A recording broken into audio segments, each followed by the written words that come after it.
아니, 할머니, 그냥 가실 거면 좀 비켜줘요.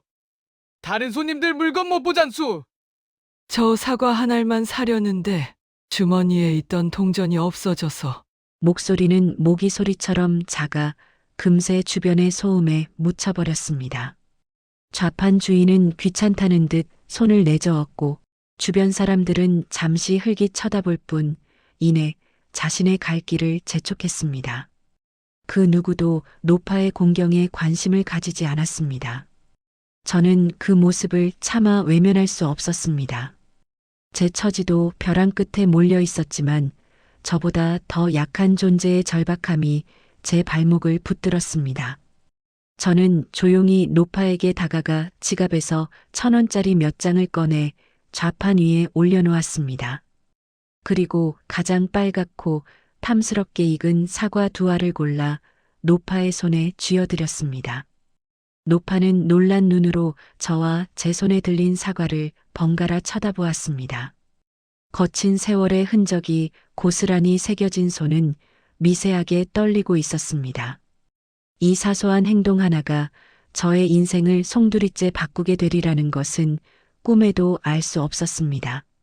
사연 시작 전 구독, 좋아요는 저희 사람 사는 이야기 채널에 큰 힘이 됩니다. 내 통장엔 정확히 48만 7천 원이 남아 있었습니다.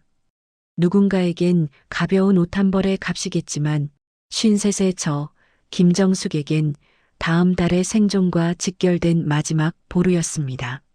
한때는 제법 향기로운 꽃들로 가득했던 제 작은 가게 정숙의 뜨락은 이제 텅 빈 화분과 시든 잎사귀들만이 뒹구는 폐허가 되어버렸습니다.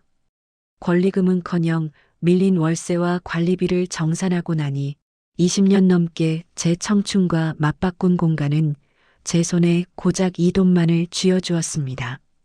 그날도 저는 의미 없이 텅 빈 가게 안을 서성였습니다.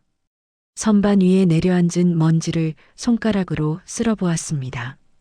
한때는 이곳에서 가장 비싼 장미와 희귀한 난초들이 저마다의 자태를 뽐내고 있었습니다. 손님들은 제 손길이 닿은 꽃다발을 들고 기뻐했고 저는 그 미소를 보며 제 삶의 가치를 확인하곤 했습니다. 하지만 시대는 변했습니다. 사람들은 더 이상 동네의 작은 꽃집을 찾지 않았습니다. 클릭 한 번이면 집 앞까지 배달되는 온라인 쇼핑몰과 화려한 인테리어로 무장한 대형 프랜차이즈의 공세 앞에서 저의 낡은 감각과 고집은 그저 시대에 뒤떨어진 미련함일 뿐이었습니다. 가게 정리를 마치고 무거운 발걸음으로 집으로 향하는 길이었습니다. 저녁 창거리를 사기 위해 들른 시장 입구는 사람들로 붐비고 있었습니다. 그때였습니다. 한쪽 구석에서 작은 소란이 일고 있는 것이 보였습니다. 허리가 기역자로 굽은 한 노파가 과일 좌판 앞에서 어쩔 줄 몰라 하며 서 있었습니다. 행색이 무척이나 남루했습니다. 빛바랜 회색 점퍼에 몸빼 바지, 군데군데 흙먼지가 묻은 낡은 운동화까지 언뜻 보아도 고단한 삶의 흔적이 역력했습니다. 아니 할머니, 그냥 가실 거면 좀 비켜줘요. 다른 손님들 물건 못 보잔소? 저 사과 한 알만 사려는데 주머니에 있던 동전이 없어져서. 목소리는 모기 소리처럼 작아 금세 주변의 소음에 묻혀버렸습니다. 좌판 주인은 귀찮다는 듯 손을 내저었고 주변 사람들은 잠시 흘깃 쳐다볼 뿐 이내 자신의 갈 길을 재촉했습니다. 그 누구도 노파의 공경에 관심을 가지지 않았습니다. 저는 그 모습을 차마 외면할 수 없었습니다. 제 처지도 벼랑 끝에 몰려 있었지만 저보다 더 약한 존재의 절박함이 제 발목을 붙들었습니다. 저는 조용히 노파에게 다가가 지갑에서 1,000원짜리 몇 장을 꺼내 좌판 위에 올려놓았습니다. 그리고 가장 빨갛고 탐스럽게 익은 사과 2알을 골라 노파의 손에 쥐어드렸습니다. 노파는 놀란 눈으로 저와 제 손에 들린 사과를 번갈아 쳐다보았습니다.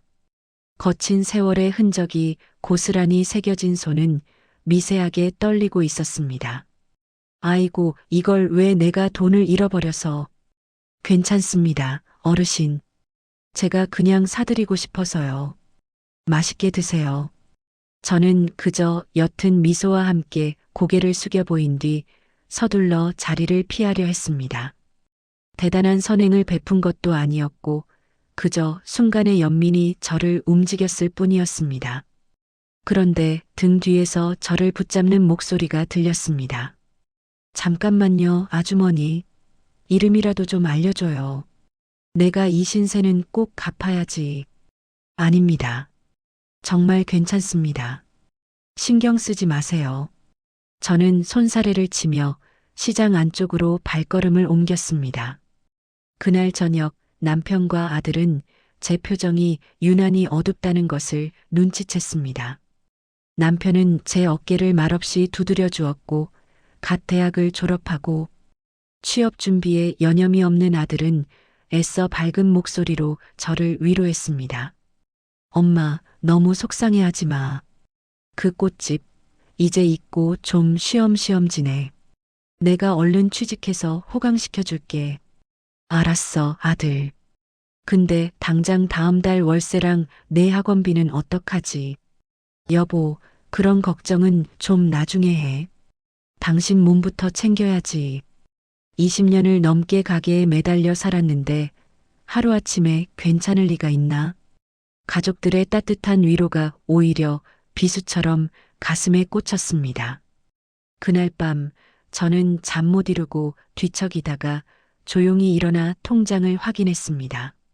48만 7천 원. 현실은 조금도 변하지 않았습니다. 이 돈으로 월세를 내고 나면 아들의 학원비는커녕 당장의 생활비조차 막막했습니다. 한숨과 함께 휴대폰을 열어 취업 사이트를 뒤적였습니다. 50이 넘은 여자가, 그것도 꽃집 운영 외에는 이렇다 할 경력도 없는 제가 할 수 있는 일은 많지 않았습니다. 식당 주방 보조, 청소, 마트 계산원. 어떤 일이든 가릴 처지는 아니었지만 지난 20년의 세월이 송두리째 부정당하는 것 같아 서글픔이 밀려왔습니다. 희망이 보이지 않는 캄캄한 터널 속에 저 혼자 덩그러니 남겨진 기분이었습니다. 재와 먼지만이 남은 제 인생의 공터에서 저는 과연 다시 무언가를 시작할 수 있을까요? 막막함이 파도처럼 밀려오는 새벽이었습니다. 그렇게 며칠이 흘렀습니다. 저는 닥치는 대로 단기 아르바이트를 알아보며 하루하루를 버텼습니다. 그러던 어느 날 오후 모르는 번호로 전화 한 통이 걸려왔습니다.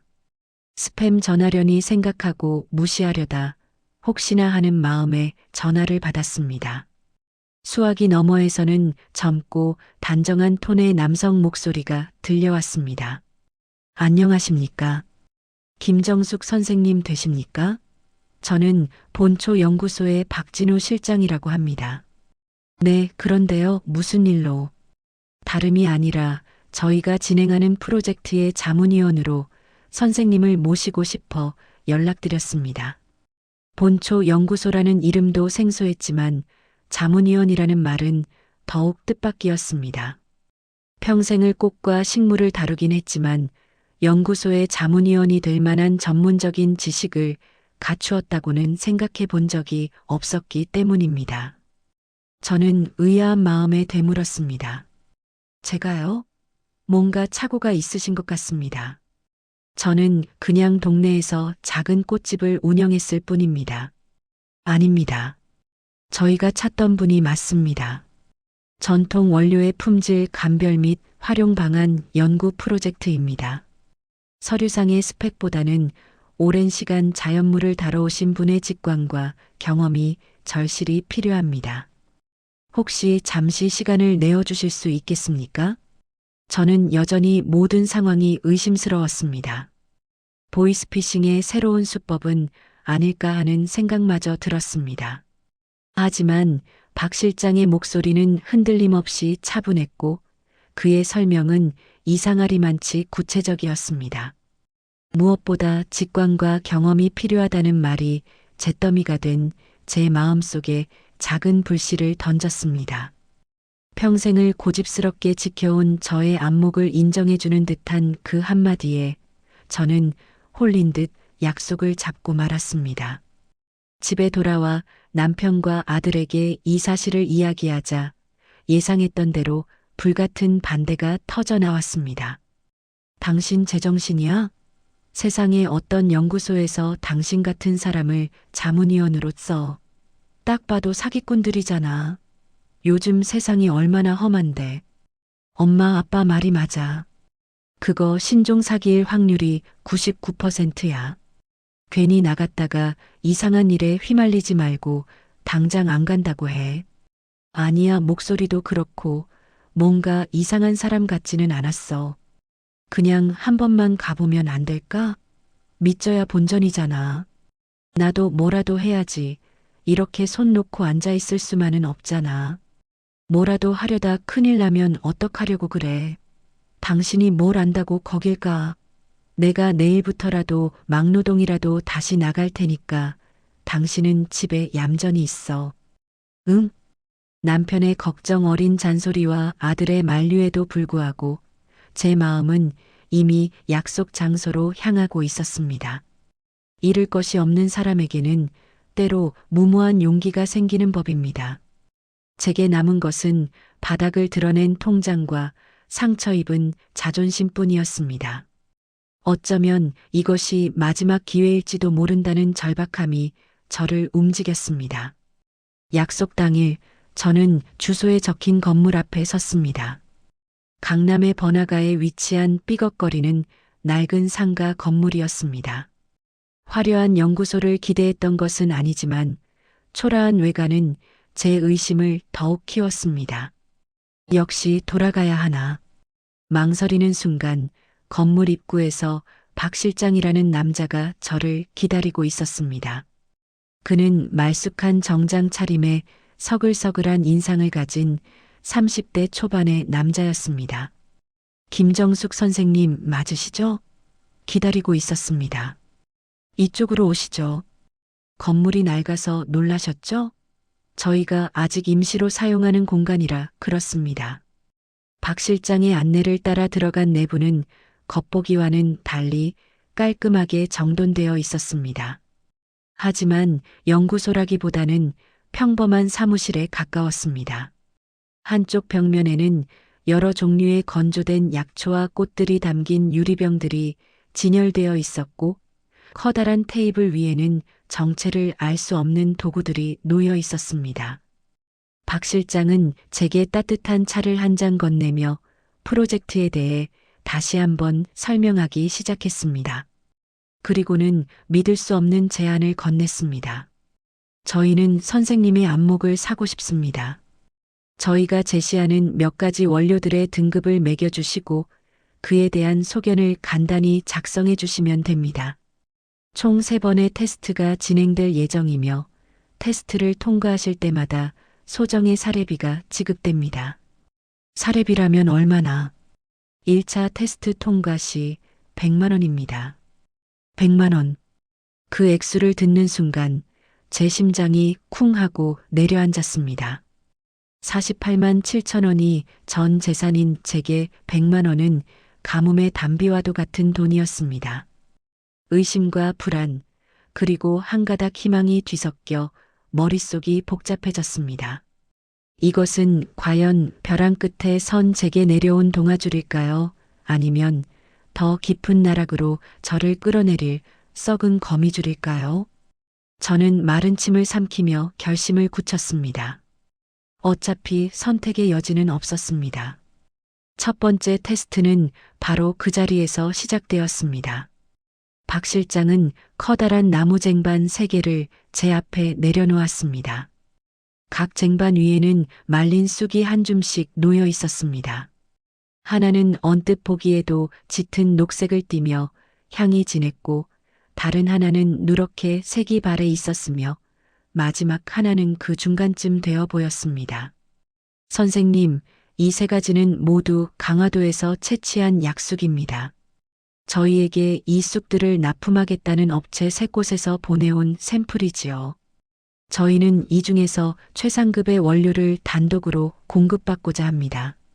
선생님께서 보시기에 어떤 것이 가장 좋은 품질의 쑥인지, 그리고 그 이유는 무엇인지 말씀해 주실 수 있겠습니까? 저는 잠시 숨을 골랐습니다. 꽃뿐만 아니라 저는 오랫동안 가게 한편에서 직접 말린 꽃과 약초로 만든 전통차를 팔아왔습니다. 쑥은 그 중에서도 가장 자신 있는 재료 중 하나였습니다. 저는 먼저 눈으로 쑥의 색과 형태를 살폈습니다. 그리고 손으로 한 줌씩 집어들어 질감을 느끼고 손바닥에 올려 가볍게 비벼 향을 맡았습니다. 박 실장은 아무 말 없이 저의 행동 하나하나를 날카롭게 지켜보고 있었습니다. 마치 보이지 않는 여러 개의 눈이 저를 샅샅이 훑는 듯한 긴장감이 공간을 맴돌았습니다. 첫 번째 쑥을 비비자 짙고 상쾌한 향이 코끝을 맴돌았습니다. 잎의 뒷면에는 흰 솜털이 뽀얗게 앉아 있었고 부서지는 느낌 없이 탄력이 있었습니다. 두 번째 쑥은 향이 거의 없었고 만지는 순간 힘없이 바스러졌습니다.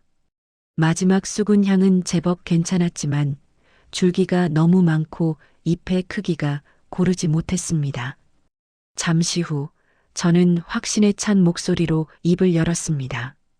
이 첫 번째 쑥이 가장 좋은 품질의 것입니다.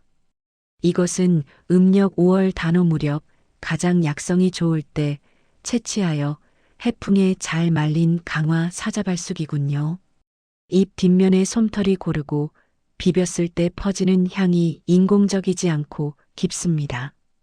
두 번째 것은 아마도 장마철 이후에 채취했거나 건조 과정에서 실수가 있었을 겁니다. 향이 거의 날아갔고 생기도 없습니다. 세 번째 것은 나쁘진 않지만 상품 가치를 높이기 위해 불필요한 줄기까지 함께 섞어 양을 늘린 것으로 보입니다. 원료로서는 부적합합니다. 제 설명이 끝나자 박 실장의 얼굴에 감출 수 없는 놀라움이 스쳐 지나갔습니다. 그는 잠시 저를 뚫어지게 쳐다보더니 이내 서류철 하나를 꺼내 제게 보여주었습니다.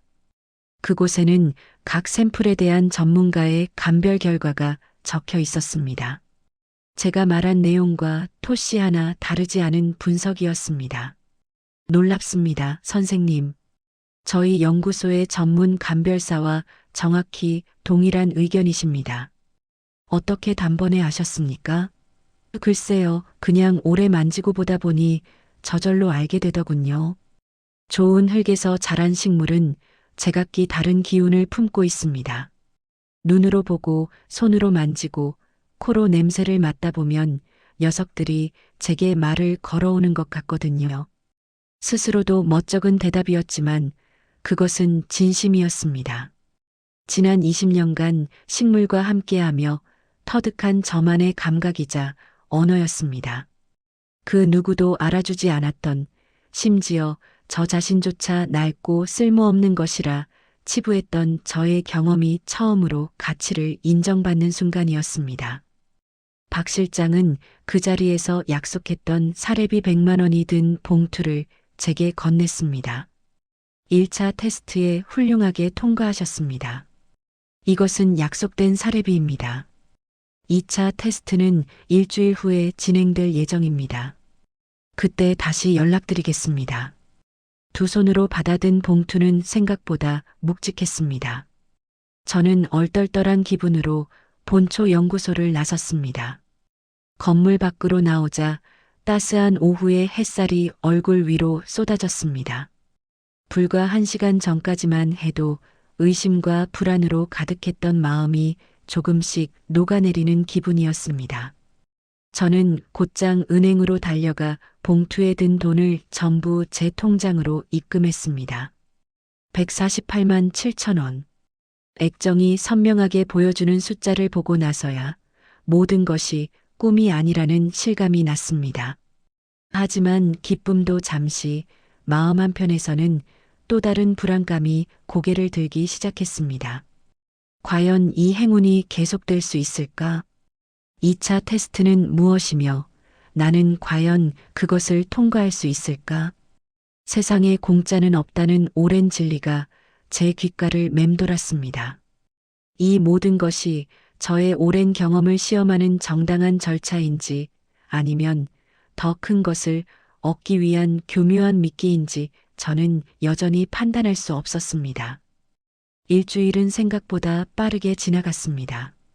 그 사이 저는 남편과 아들에게는 임시로 청소 일을 구했다고 둘러댔습니다. 사실대로 말했다가는 또다시 거센 반대에 부딪힐 것이 뻔했기 때문입니다. 100만 원이라는 돈은 급한 불을 끄기에는 턱없이 부족했지만 적어도 한 달 정도는 버틸 시간을 벌어주었습니다. 저는 그 시간을 오롯이 2차 테스트를 준비하는 데 쏟기로 마음먹었습니다. 약속된 날, 저는 다시 그 낡은 상가 건물을 찾았습니다. 이번에는 박 실장 외에 날카로운 인상의 40대 여성 한 명이 더 저를 기다리고 있었습니다.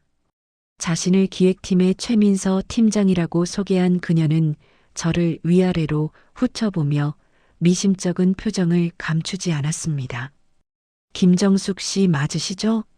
박 실장에게 이야기는 많이 들었습니다.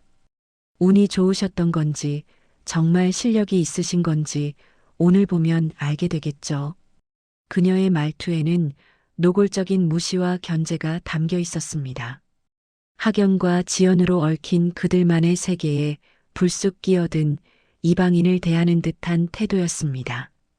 저는 굳이 그녀의 말에 대꾸하지 않고 조용히 고개만 숙였습니다. 박 실장은 어색한 분위기를 무마하려는 듯 서둘러 오늘의 과제를 설명했습니다. 오늘의 과제는 레시피 개발입니다. 여기 3가지 핵심 원료가 있습니다. 방금 전 선생님께서 1차 테스트에서 최고 등급으로 골라주신 강화 사자발쑥, 그리고 경북 영천에서 자란 작약과 강원도 평창의 당귀입니다. 이 3가지 원료를 활용하여 20대부터 60대까지 모든 연령대의 여성이 거부감 없이 마실 수 있는 건강차의 레시피를 만들어주시면 됩니다. 테이블 위에는 최상급의 약재들과 함께 다양한 부재료들이 놓여 있었습니다. 대추, 생강, 계피 같은 전통적인 재료부터 로즈잎, 히비스커스, 페퍼민트 같은 서양 허브까지 종류도 다양했습니다. 주어진 시간은 단 3시간. 저는 잠시 눈을 감고 숨을 골랐습니다. 이것은 단순한 지식 테스트가 아니었습니다.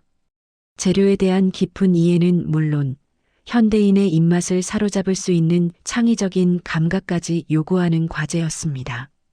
최 팀장은 팔짱을 낀 채 여전히 의심스러운 눈초리로 저를 지켜보고 있었습니다. 저는 가장 먼저 핵심 재료인 쑥, 작약, 당귀의 맛과 향을 하나씩 음미했습니다. 쑥은 쌉쌀하면서도 상쾌했고 작약은 은은한 단맛과 함께 약간의 신맛을 품고 있었으며 당귀는 특유의 강한 향과 단맛을 지니고 있었습니다. 이 3가지의 강한 개성을 어떻게 조화롭게 엮어내느냐가 관건이었습니다. 특히 젊은 층이 싫어하는 한약재 특유의 향을 잡는 것이 중요했습니다. 한참을 고민하던 저는 대추와 생강, 그리고 의외의 재료인 말린 귤 껍질 찜피를 집어들었습니다. 대추의 단맛으로 쓴맛을 중화하고 생강의 알싸함으로 몸을 따뜻하게 하며 진피의 상큼한 향으로 당귀의 강한 향을 부드럽게 감싸 안는 그림을 머릿속에 그렸습니다. 저는 각 재료의 비율을 신중하게 조절하며 저울에 달기 시작했습니다. 제가 전통적인 재료들만 사용하자 최 팀장이 비웃음 섞인 목소리로 한마디 던졌습니다. 요즘 젊은 친구들이 그런 뻔한 조합을 좋아할 거라고 생각하세요? 옆에 있는 히비스커스나 루이보스 같은 걸 섞어서 색감이라도 화려하게 만드는 게 트렌드에 맞지 않나요? 화려한 것도 좋지만 차의 기본은 조화라고 생각합니다. 각 재료가 가진 본연의 힘을 해치지 않으면서 서로의 장점을 끌어올려 주는 것이 중요합니다. 이 재료들은 수백 년간 우리 땅에서 함께 자라며 서로에게 가장 잘 어울리는 짝을 이미 알고 있습니다. 제 역할은 그저 녀석들이 제 목소리를 낼 수 있도록 도와주는 것뿐입니다. 제 대답에 최 팀장은 어이없다는 듯 코웃음을 쳤지만 저는 흔들리지 않았습니다. 이것은 지난 20년간 수천 번의 실패와 성공을 거듭하며 제 몸으로 체득한 저만의 철학이자 고집이었습니다. 저는 완성된 레시피와 함께 각 재료를 선택한 이후 최적의 물 온도와 우리는 시간까지 상세하게 적어 제출했습니다. 결과를 기다리는 시간은 피가 마르는 듯 했습니다. 박 실장과 최 팀장은 제가 만든 차를 시음하며 한참 동안 의견을 나누었습니다. 침묵이 흐르는 사무실 안 저는 마른 침만 삼켰습니다. 잠시 후 먼저 입을 연 것은 뜻밖에도 최 팀장이었습니다.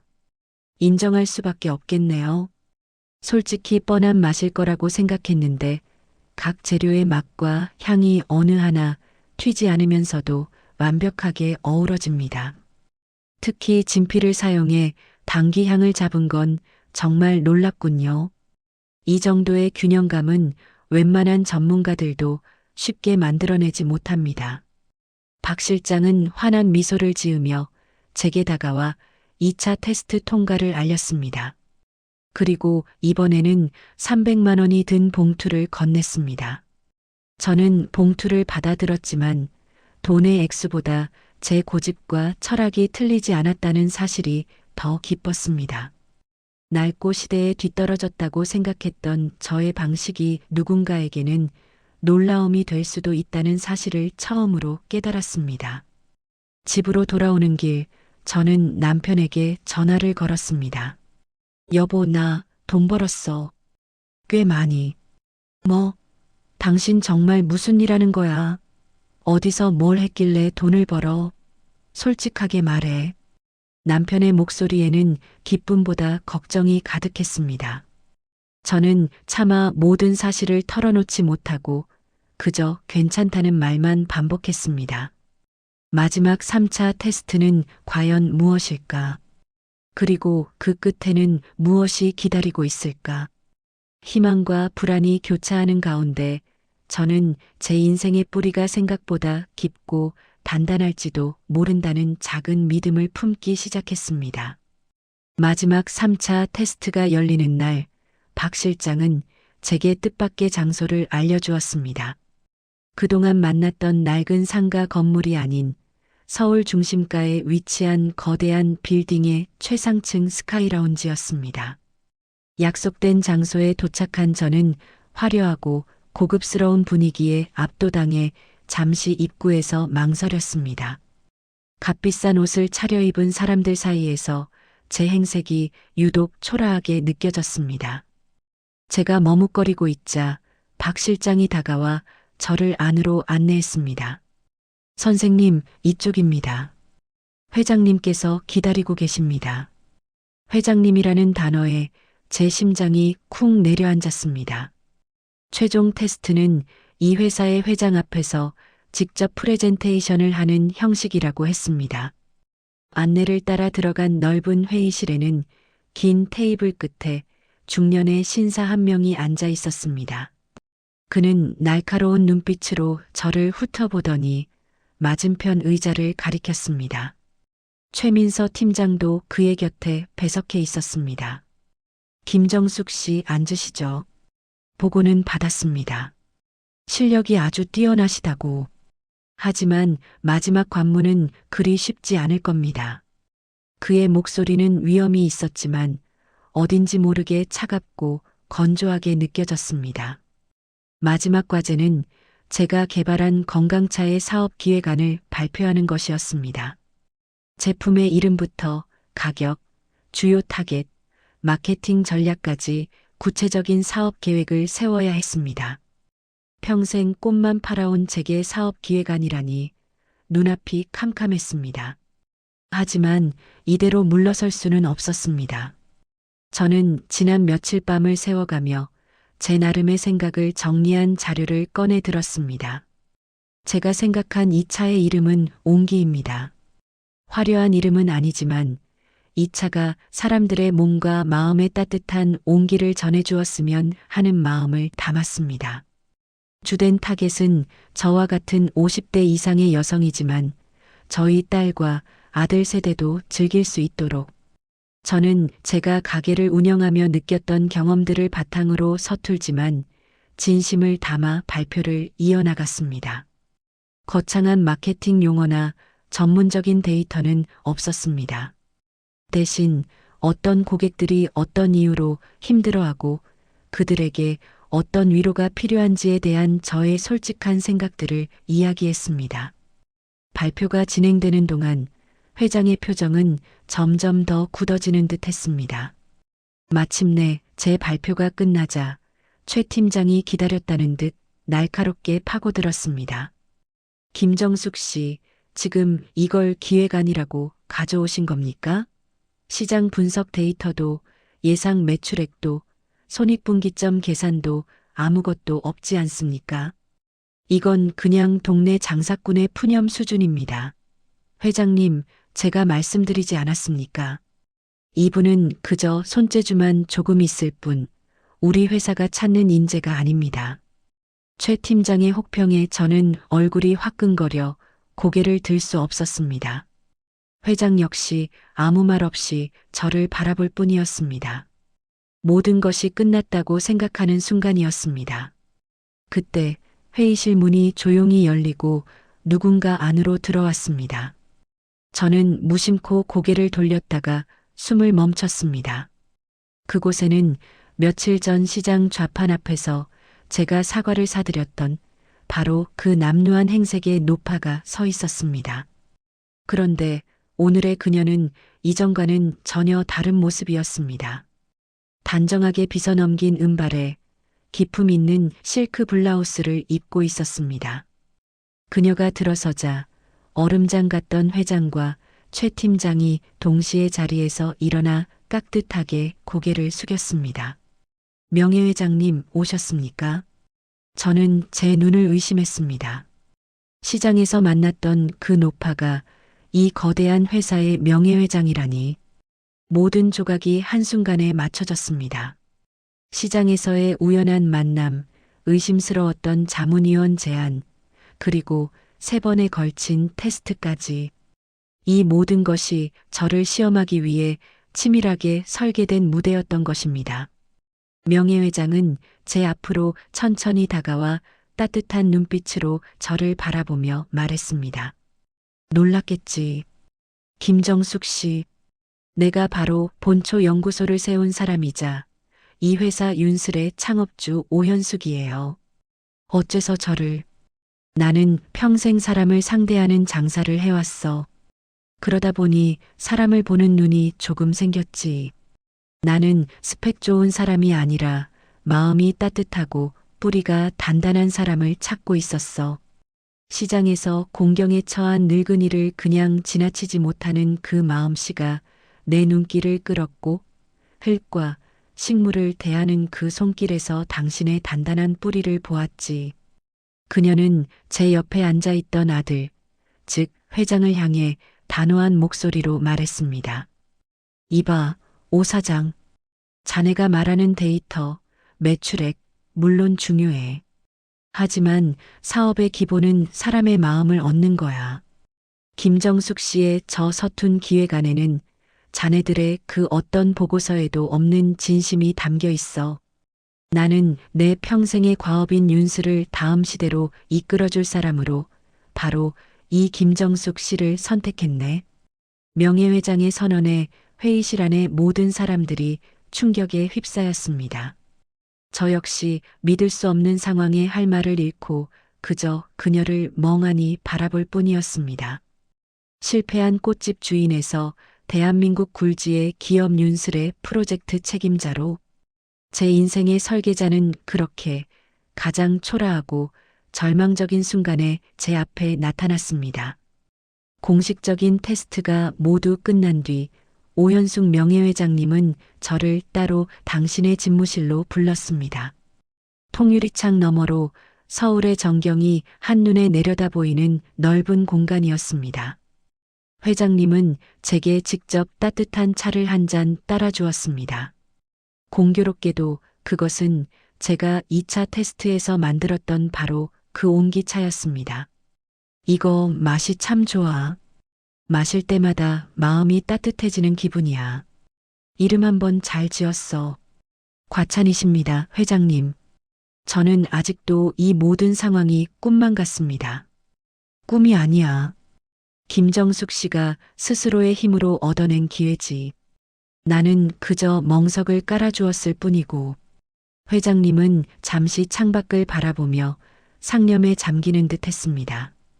그리고는 누구에게도 꺼내지 않았을 법한 당신의 이야기를 조용히 들려주기 시작했습니다.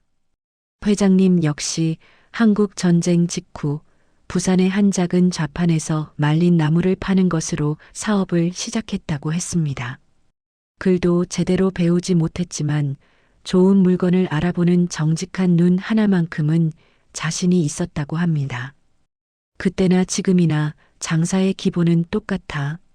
좋은 물건을 정직하게 파는 것. 사람들이 그걸 몰라줄 것 같아도 결국엔 다 알아주게 되어 있어. 내가 회사를 이만큼 키우면서 똑똑하고 잘난 사람들을 수없이 만나봤지. 그런데 그들 중 상당수는 눈앞의 이익에 눈이 멀어 그 기본을 잊어버리더군. 내 아들 녀석도 마찬가지야. 회사를 물려받고 나서는 온통 숫자 노름에만 빠져 있지. 회사의 근본이 무엇인지 잊어가고 있는 것 같아 안타까웠어. 회장님의 목소리에는 깊은 연륜과 함께 씁쓸함이 묻어났습니다. 그녀는 왜 하필 저를 선택했는지에 대한 이유를 차근차근 설명해 주었습니다. 시장에서 저를 처음 만났을 때 그녀는 일부러 허름한 행색을 하고 사람들의 반응을 살피고 있었다고 합니다.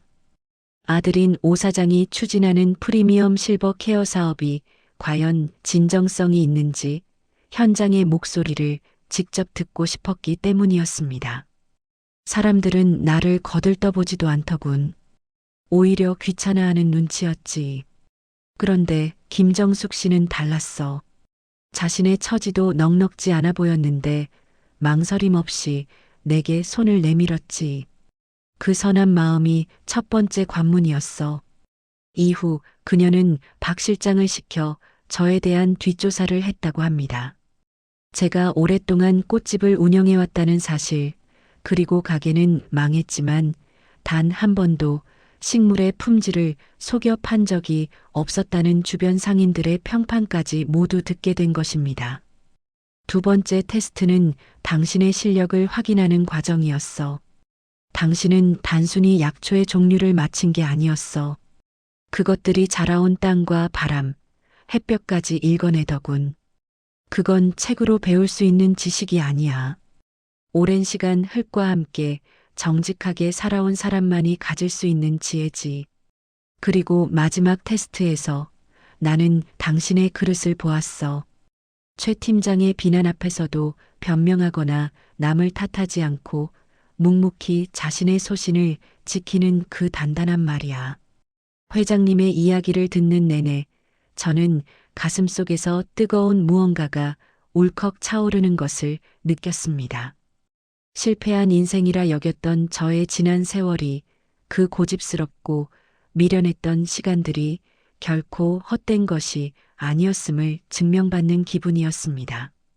저의 삶을 묵묵히 지켜보고 그 가치를 알아준 단 한 사람이 있었다는 사실에 눈물이 핑 돌았습니다.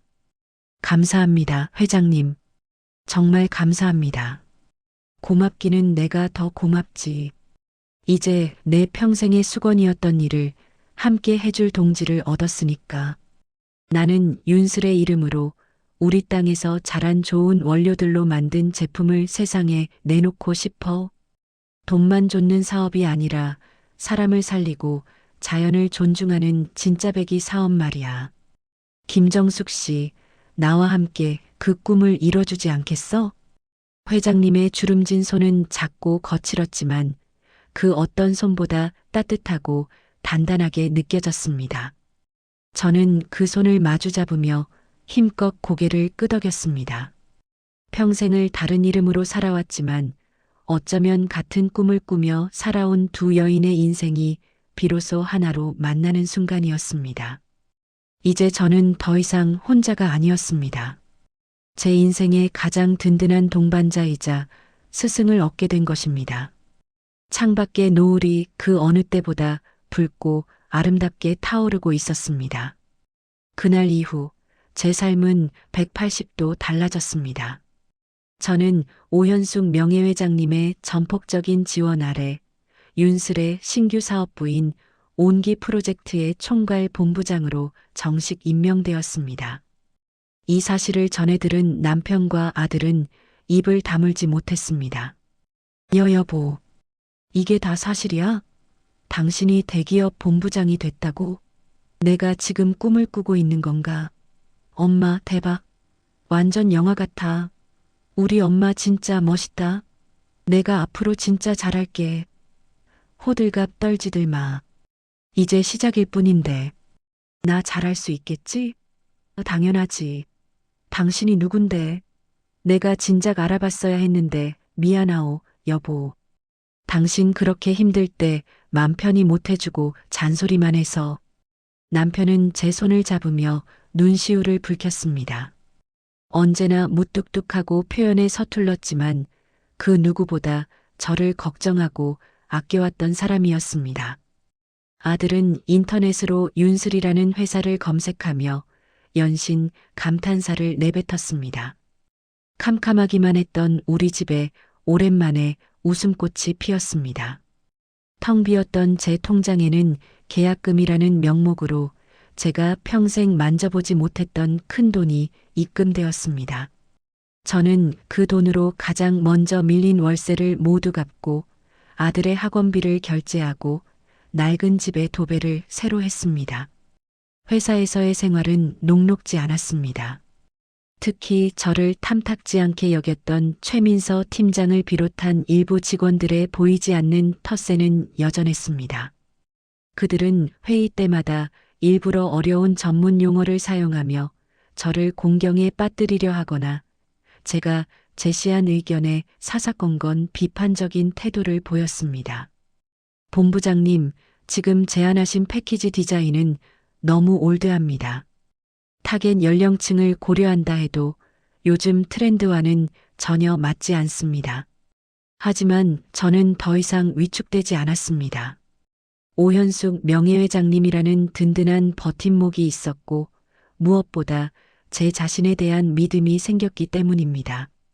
저는 화려한 말솜씨나 데이터 대신 저의 경험과 진심으로 그들을 설득하기 시작했습니다. 최 팀장님 말씀도 일리가 있습니다. 하지만 우리 제품의 핵심은 진정성입니다. 겉모습만 화려하게 꾸미기보다는 제품이 가진 본연의 가치를 솔직하게 보여주는 것이 더 중요하다고 생각합니다. 포장지를 열었을 때 실망하게 되는 제품이 아니라 투박해 보여도 그 내용물만큼은 최고라는 신뢰를 주어야 합니다. 저는 주말마다 전국의 약초 산지를 직접 찾아다녔습니다. 생산자들을 일일이 만나 그들의 이야기를 듣고 가장 좋은 원료를 확보하기 위해 땀 흘렸습니다. 제 사무실은 금세 전국 각지에서 올라온 흙 묻은 약초와 식물들로 가득 찼습니다. 직원들은 처음에는 저의 이런 아날로그적인 방식을 비웃었지만 시간이 지날수록 제 진심을 조금씩 알아주기 시작했습니다. 제가 가져온 원료의 품질이 그들이 책상에 앉아 주문했던 것과는 차원이 다르다는 것을 직접 눈으로 확인했기 때문입니다. 어느 날 저녁 늦게까지 사무실에 남아 시제품을 테스트하고 있을 때 최 팀장이 제게 다가왔습니다. 본부장님 드릴 말씀이 있습니다. 그동안 제가 무례했습니다. 죄송합니다. 저는 본부장님께서 그저 운이 좋으신 분이라고만 생각했습니다. 하지만 아니었습니다. 본부장님은 누구보다 이 일에 진심이셨습니다. 제가 많이 배웠습니다. 그녀의 진심 어린 사과에 저는 그동안의 서운함이 눈 녹듯 사라지는 것을 느꼈습니다. 저는 그녀에게 따뜻한 옹기차를 한 잔 건네며 미소를 지었습니다. 그렇게 저는 조금씩 윤슬이라는 낯선 땅에 저만의 뿌리를 내리고 있었습니다. 더 이상 정숙의 뜨락은 존재하지 않지만 이제 제 마음속에는 더 크고 향기로운 뜨락이 새롭게 피어나고 있었습니다. 그곳은 저 혼자 가꾸는 외로운 정원이 아니라 좋은 사람들과 함께 꿈을 키워나가는 희망의 숲이었습니다. 시간이 흘러 마침내 옹기차가 세상에 첫 선을 보이는 날이 밝았습니다. 화려한 론칭 행사 대신 저희는 작은 시음회를 열었습니다. 그리고 그 첫 번째 손님으로 저희의 도움이 가장 필요한 곳에 계신 분들을 초대했습니다. 도심의 쪽방촌과 무료 급식소의 어르신들이었습니다. 오현숙 명예회장님과 저는 손수 따뜻한 차를 따라드리며 어르신들의 손을 일일이 잡아드렸습니다. 아이고, 이게 무엇이라고 이렇게 대접을 해줘. 몸이 따뜻해지는 게 꼭 아랫목에 누운 것 같네. 고마워요. 정말 고마워요. 주름진 손으로 찻잔을 꼭 쥔 채 환하게 웃으시는 어르신의 미소를 보는 순간 저는 이 일을 시작하길 정말 잘했다는 생각을 했습니다. 옹기는 출시되자마자 폭발적인 반응을 얻었습니다. 저희의 진심이 통했던 것일까요? 자극적인 광고 하나 없이 오직 제품의 품질과 그 안에 담긴 따뜻한 이야기가 입소문을 타기 시작했습니다. 특히 부모님을 위해 구매했던 젊은 세대가 먼저 그 맛과 향에 반하면서 옹기는 세대를 아우르는 건강차로 자리매김했습니다. 첫 프로젝트를 성공적으로 마친 어느 날 오현숙 명예회장님은 저를 당신이 처음 장사를 시작했던 부산의 한 시장으로 데려갔습니다. 이제는 현대식으로 바뀌었지만 곳곳에 옛 시절의 흔적이 남아있는 곳이었습니다. 정숙 씨, 내가 왜 성공했는지 알아? 나는 한 번도 돈을 보고 장사한 적이 없어. 나는 언제나 사람을 보고 장사를 했지. 저 물건을 사갈 사람의 얼굴, 그 사람이 처한 상황, 그 사람에게 필요한 것이 무엇일지를 먼저 생각했어. 그것만 잊지 않으면 당신은 앞으로 더 큰 일도 해낼 수 있을 거야. 회장님의 말씀을 들으며 저는 제 인생을 관통하는 하나의 단어를 떠올렸습니다. 그것은 바로 마음이었습니다. 공경에 처한 노파를 외면하지 못했던 마음, 낡고 오래된 것의 가치를 소중히 여겼던 마음, 가리고 사람에게 따뜻한 위로를 건네고 싶었던 마음, 그 모든 마음들이 모여 기적처럼 제 인생의 새로운 길을 열어주었던 것입니다. 저는 이제 더 이상 통장 잔고를 걱정하며 밤을 지새우지 않습니다. 하지만 매일 아침 저는 그날의 통장 잔고 48만 7천 원을 떠올립니다. 가장 낮고 어두운 곳에 있었기에 비로소 보였던 것들을 잊지 않기 위해서입니다. 진정한 인생의 역전은 부와 명예를 얻는 것이 아니라 나의 재능과 마음이 가야 할 올바른 방향을 찾는 것임을 이제 저는 압니다. 그리고 그 방향은 언제나 사람을 향하고 있었습니다. 지금까지 내 통장에 마지막 48만 원을 보낸 그날 내 인생의 설계자가 나타났습니다를 들어주셔서 감사합니다. 여러분의 인생에도 예상치 못한 순간에 찾아온 기적 같은 인연이 있으신가요? 혹은 절망의 끝에서 희망을 발견했던 특별한 경험이 있다면 댓글로 여러분의 이야기를 들려주세요. 여러분의 모든 사연 하나하나가 저희 사람 사는 이야기 채널을 만들어가는 소중한 힘이 됩니다. 오늘 이야기가 마음에 드셨다면 구독과 좋아요, 알림 설정 잊지 마시고요. 저희는 더 따뜻하고 감동적인 이야기로 다시 찾아뵙겠습니다. 지금까지 사람 사는 이야기였습니다.